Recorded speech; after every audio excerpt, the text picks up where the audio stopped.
I just returned from the most amazing, eye-opening, terrifying, and inspiring trip ever.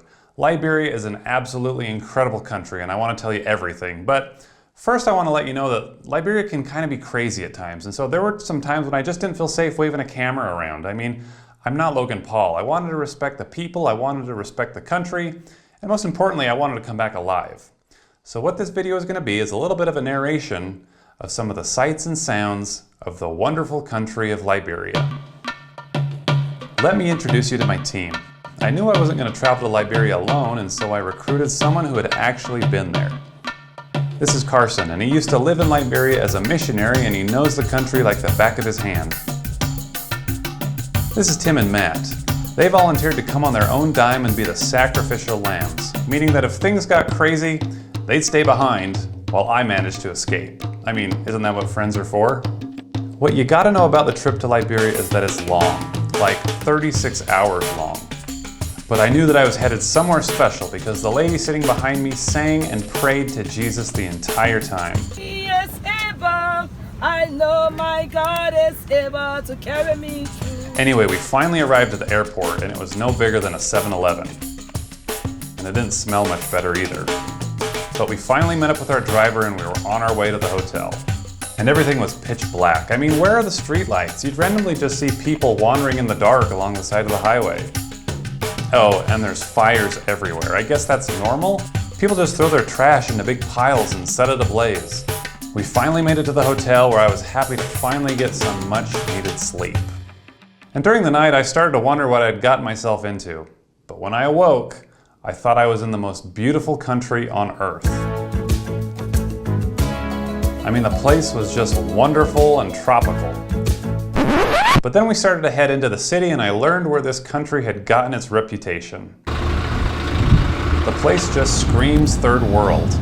There's traffic lights, but they don't even work. So basically you just do whatever the heck you want. Hey, welcome to Liberia. Yeah. Hey, Africa.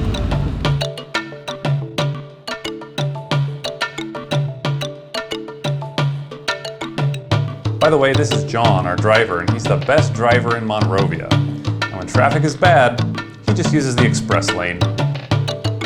Here's John just casually speeding past a cop car. How do you get away with that? But traffic isn't all that bad. You've got people standing in the road selling you souvenirs, cookies, and these little water balloons to keep you hydrated. Someone in America needs to get into this business. Let me just give you a brief history of the country. It was founded by freed American slaves in the 1800s. Well, the freed American slaves started enslaving the natives, and over the years, the different tribes of people started to develop a little bit of bad blood. Civil War broke out, and you got coups d'etats going on, child soldiers, and 20+ years of people tearing each other to pieces. The place is literally ground zero. Check out this neighborhood we ended up in. It's known as West Point, and some say it's the worst slum in the entire world. There are literally 80,000 people living within a single square mile. The place just smelled like rotting garbage. This is Poo Poo Beach, and I'll give you one guess how it got its name. We soon found ourselves on Broad Street, and the markets were in full swing. You can find anything you want here, like this great shirt. I noticed a place called the Great World Trade Center that was just buzzing with excitement. So, of course, I peeked inside. Dozens and dozens of Liberians were on their computers, anxiously working on something. What were they doing? Just across the street was Lulu Cell, a place where you could buy secondhand cell phones and laptops. Is this where your laptop ends up when you send it to Joe Williams and he never ends up paying you for it? Well, we eventually got out of there and we stumbled across a 5-star hotel called Hotel Africa. And it sure didn't look like a 5-star hotel, at least not currently.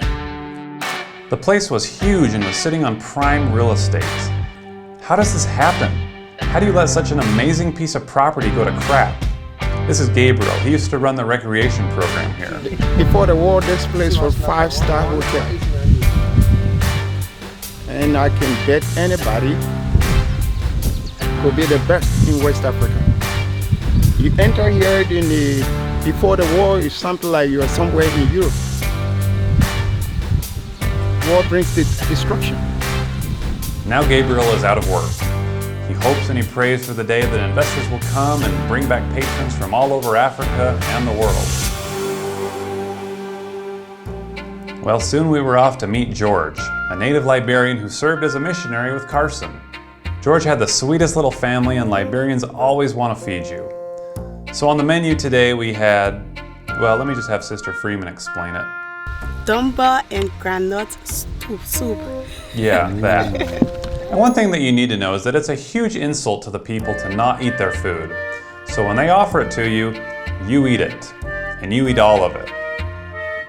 Yes, even the chicken feet.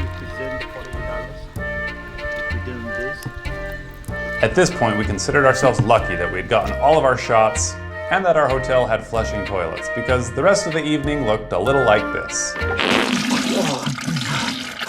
Day 2 in Liberia was going to be a good one because I was invited to the US Embassy to speak to young Liberians about entrepreneurship. But on our way we saw tons of smoke, and being the curious tourists that we are, we decided to check it out. Hundreds of people from around the city were gathering to catch a glimpse of the action. The crowds just got bigger, and that's when the police showed up. And I want to apologize for the lack of footage here, but when you think that you're about to die, you tend to forget to hit the record button. But the police hopped out of their vehicles and just started wailing on people with their clubs. Throngs of people just started rushing through the streets, and I ran for my life. But John got us out of that war zone just in time. I thought there was like a shooting or something going on. Very bottle. So Soon enough, we made it to the US Embassy, where I knew we'd be safe. Because if you've ever been in a US Embassy, you'll know that security is tight, like White House tight. And so for that reason, I couldn't even bring my camera or my phone in to take pictures. But thanks to the good folks at the embassy, I'm happy to share with you these pictures.